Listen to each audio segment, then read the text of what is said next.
right, folks. Hey there. Welcome to Mic Check with Micah. We always tell people you have no time because you're watching on the free KCEN 6 Plus streaming out. We appreciate you so much for that. The goals and objectives of Mic Check with Micah is to inspire, inform, and entertain. Talking with Central Texans or people who have ties to Central Texans doing great things in our community, or speaking with elected officials to get you more knowledge of what's happening. That will impact you. So let's get started. You already know my name, Micah Wilson. Let's introduce our guest over here on the show. This is Andrew Gomez, who is the host of the Public Affair. I feel like this one is cool because this is kind of, I'm a newsman. So podcasts and stuff is not really just kind of like a podcast, but this is the triple OG. So he's doing. So hey, how you doing? I'm doing really well. Thank you so much for having me, Mike. I truly appreciate it. It's such an honor that you reached out to me. So thank you. And just like a lot of my other meetings, I was put on the back burner. That's okay. You know what I mean? I'm always second. That's okay. You know what I mean? That is fine, and I'm okay with that. I'm okay with that. Hello.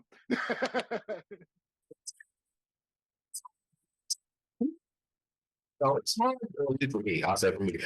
It's hard to find people to get on the show. Both of us have our normal jobs. This is an extension of my job, but most people don't know I wake up. My first alarm goes off at 1:20 in the morning. And so then my day is early, but then I take a nap, I have my personal calls and stuff that I go to. And so it's hard to message people throughout the day. Yes, but thankfully, he was able to do it to come on with us. First off, what is the Public Affair, and where can people even find it? Yeah, so The Public Affair is a podcast that you can find on youtube.com/The Public Affair. It's a video podcast. So I encourage everybody to go in there and watch it. There's an episode on there for everybody. There's some that are catered for families to sit down and watch together. And then there's some that you shouldn't watch while you're at work, because then you might get a write-up, you might get fired, but that's okay too. You know what I mean? And it's just a podcast that I do to try to highlight every person in and around the city. You know what I mean? From all creeds and backgrounds and all kinds of things. So it's really a fun show to watch. I try to keep it very lighthearted and try to keep it entertaining for you to watch. And I'm so blessed with the direction that the show has gone in the last almost 5 years, going on 5 years in July. I want my flowers. Where's my bouquet of flowers? Hello. Okay. You get a round of for me, but that's all I can provide. It's okay. I'll take it. You know what I like about it is that you have a variety of guests. Mm-hmm. A lot of the times they're not the same. And I'm really big on hyper local. I mean, a lot of the people are McLennan County, Waco ties. Tell me how and why you even got started with this podcast. Yeah, so I was on the radio before I did that, and just being in the media field, I'm sure there's always a certain group of people that are always being highlighted, and to me, no disrespect, it's always the same people, and it's always let's have our eye on this and this organization and that. And there was always people reaching out to me because I was on the radio that wanted to just put their name out there, you know what I mean? And it was all kinds of people. It wasn't just the rappers, it was realtors, and it was just people from all different kinds of occupations. And so when I was brainstorming the idea to have the podcast, I was going to do just musicians and stuff like that, but we already have a bunch of podcasts that are like that. And so, or we did, I don't know. But anyway, I decided, I'm going to start a podcast, and I want to highlight everybody, right? I want to have a musician, I want to have a realtor, I want to have the single mom with 5 kids that went through a dark past. I just want to highlight everybody. And the objective of the show is for you to watch it and to be inspired and to be entertained. That's it. Again, some of the episodes, you can really watch them and be like, what were they talking about? Right? Like, this is crazy. Let me get my tequila. Let me drink with you. But then some of them I really want you to watch and be like, oh wow, that was a really touching story, and they really overcame a lot. You know what I mean? So I just try to be diverse in that aspect. And as far as why I started the Public Affair, it's because I wanted to give those people a voice. I didn't feel like we had a platform 5 years ago that was doing that. You know what I mean? So I was like, okay, let me give it a shot. We just did it, and thank God to where it's at now. So all right, so I'm thinking about 5 years ago. COVID. It was COVID. Pandemic, yeah. Yeah, it was COVID. I started right when COVID started. Yeah. Oh, I know people trapped in the house and trying. That's when streaming really went up. And so it was just like so kind of a new hobby for you going to because everything was just so isolated. I wouldn't even say that because during COVID, like a lot of people don't know, my regular job was in the medical field, and so which I was still working all the time because of that. And I was still on the radio because it's not, I mean, I was on a night show. So nobody was in the studio when I was in the studio. So I was by myself, you know what I mean? And I just thought, the radio station job wasn't really going anywhere. And I really had to take the next steps in my media career because I really love, being behind the camera, being behind the microphone, talking to people and stuff like that. And so I just had to figure out what the next steps in my career were. And since I was always going live on social media, like an episode of Baddies or something.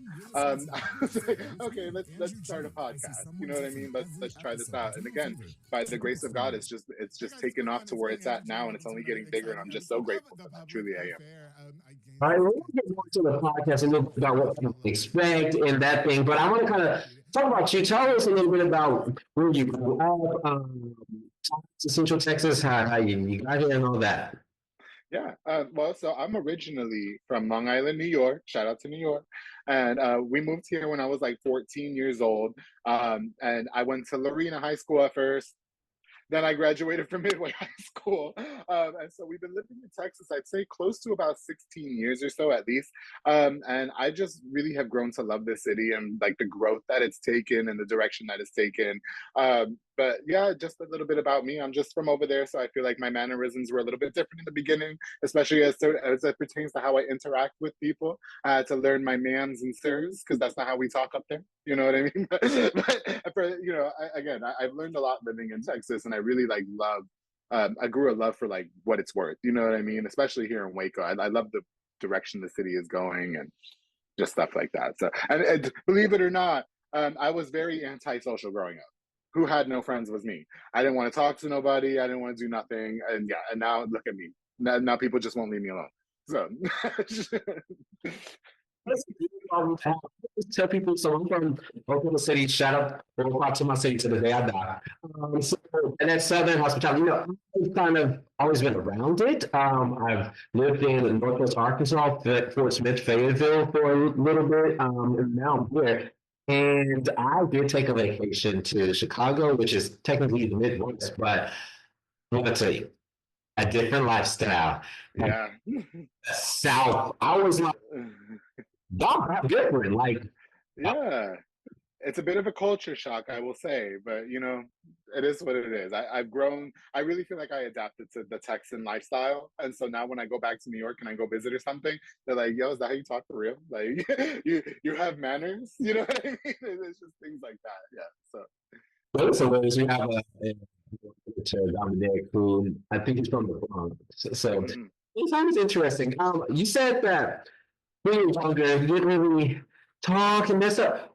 What about this 180 switch? And real quick, time out. Let me just explain something real quick. 180. People say 360 all the time. That is incorrect because back when you started. Okay. That's right there. Okay. So back to my question. When you put to what you do, that can't really speak. I truly feel like that this me who I am now, the real authentic me, just existed inside of me. I think that it took a lot of soul searching to be comfortable with who I am and the person that I am, and my lifestyle, And so I just feel like once I was able to embrace that, I had a lot of time. Being antisocial, you have a lot of time to yourself. You just start just thinking about, okay, do I really want to be a prude that's just locked up in the house all day and not doing anything, or am I just gonna, be unapologetically me? And you end up realizing when you are just yourself and the true person that you are, people are more receptive of that.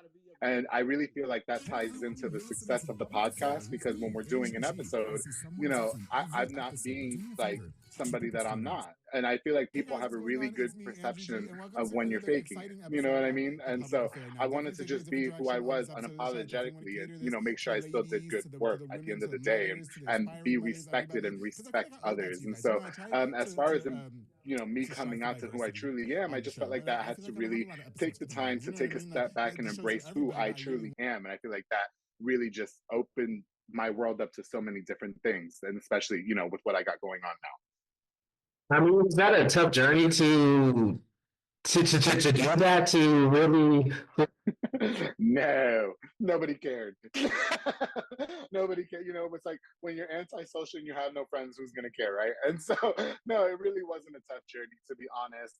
I think obviously when you start new things, like maybe even when you started doing this position for KCEN, for Channel 6, you're shy, you're nervous at first, right? Because you want to do a good job and you want to impress people. So I'm still that way 5 years later on the public affair. Right before we started an episode, I recorded today.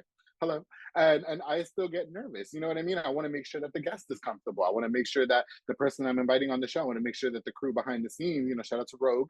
I want to make sure that they're all good and they got what they need. I want to make sure we're all in a comfortable environment. So just things like that. Well, you touched on something about being you. I agree with that. People like real people, and I said this quote on the podcast that I was on, but I said, for me personally, I was like, thousands of people are going to see me every day, so there's going to be thousands of opinions of me. Not everyone. I'll, I'll make sure those who like me love me, and I'm a big man, but don't trade off with this before approval. We don't care. We don't, with the media mind. I pretend to be something, saying that all day. Exhausting. Okay. I could do that. So I'm glad that you feel the same way. And again, people can see that through your podcast, and it makes your guests feel a lot more comfortable, as we can Exactly. you can explain more and more about that, and how you make sure that you really get that warmth and personality in your podcast. Right. I agree 100%. It's exhausting to just be who you're not. And, again, I think that this is a very family friendly program, I'm sure. Just being in the field that I've worked in, I just see so many people really just not being their authentic selves. You know what I mean? Just really just trying to portray themselves as something. And at the end of the day, that's not how you garnish success. That's not how you garnish respect from people and your peers. Instead, what happens is the people around you talk about you behind your back. Well, you can't say anything about me because I already threw that in your face. You know what I mean? So I can't say the things I want to say, on this local news program. But you know where I'm going. You know where I'm going with this. All right. So yes. You said this is a political show. Don't get me started on anyway. Ooh, Andrew, stop. The politicians, we gonna get into that. With this podcast, tell us a little bit about who the guests are. Looking at it, it seems like you have a wide range. One, who the guests are, and then what type of guests do you look for the podcast? Okay.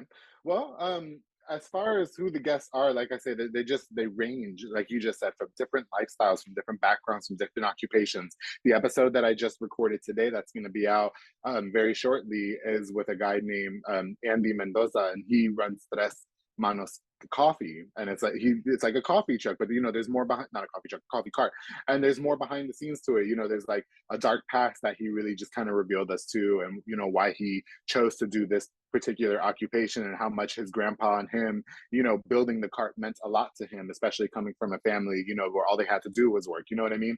I have the single mother who raised 5 kids, by herself, and was in and out of abusive relationships and didn't have a lot of support. I feel like, single mothers watching that particular episode will be inspired by her story. You know what I mean? Like, oh, she can do it. She raised 5 very well-rounded young ladies. I can do the same thing. You know what I mean? Then there's just that, I'm not gonna lie, there's that one that I have, and it's just a party. You know what I mean? Like, I had my DJ friend, shout out to Stupid DJ, come through. We were in the studio 7 deep, the most I've ever recorded at one time, and we're just taking shots and talking about our career when we were on the radio, and they're DJs now, and I host with them, and that's supposed to be one that you watch and you're just like, oh my god, this is such a good one. This is how I want to start my Monday morning. It's just eccentric and it's just funny, and then most recently I actually just interviewed 5 high school students, 2 from La Vega, 2 from university, and 1 from Waco High, and they just had the Built to Burner interscholastic film festival. Shout out to Mr. Sanchez, who's going to be very happy that I got that right the first time. Hello.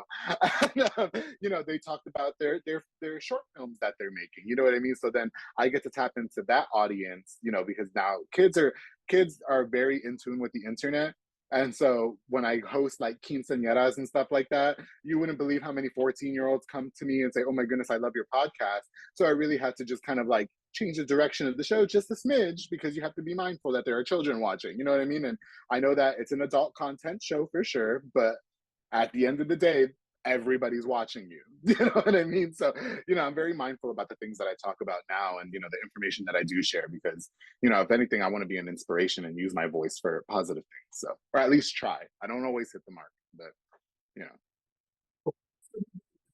Human. You're doing this where, I mean, people can see, they can judge you and have their own thoughts and call the play after you've already done it. But I mean, you're doing a great job. You mentioned interviewing the high schoolers. I've seen Waco ISD post today. You just reminded me that I need to email the media person at Waco High.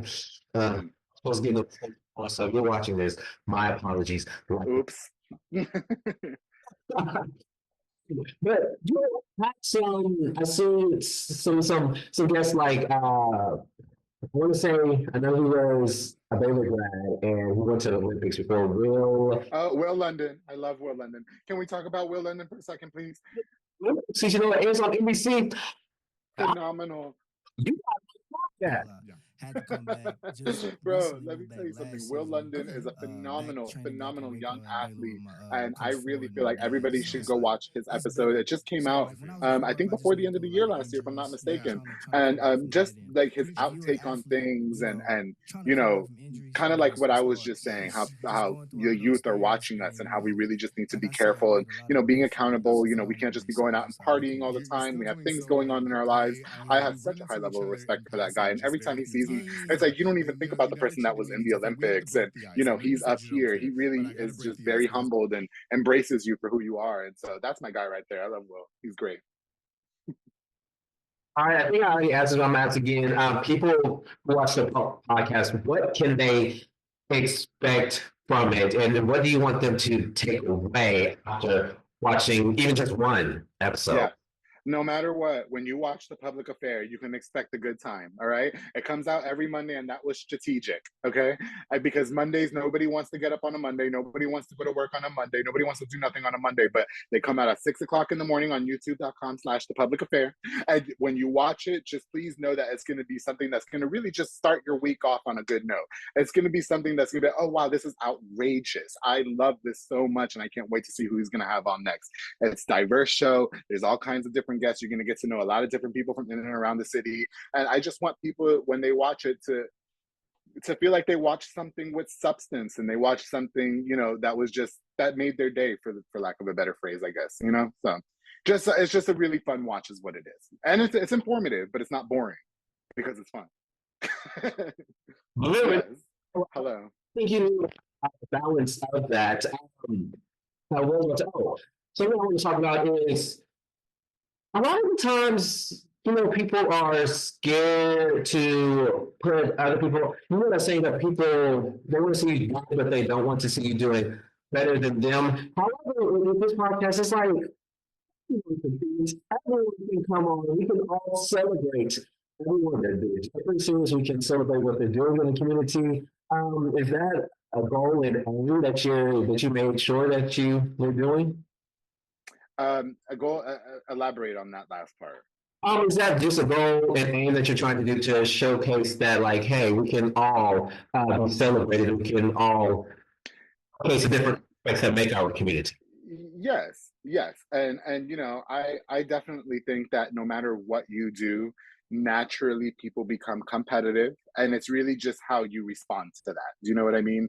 If you notice on my social media, I'm not snatching any wigs, I'm not calling anybody out.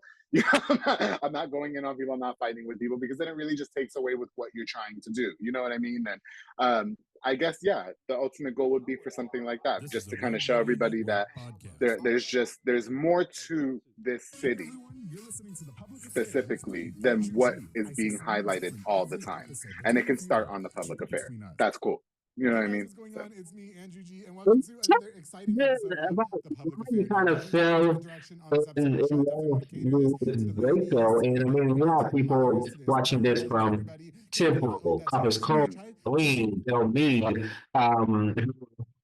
Alsatian, all the way in Cameron and Milam County. And some more. Tell them, I mean, what makes Waco so special? I mean, I go to Waco all the time.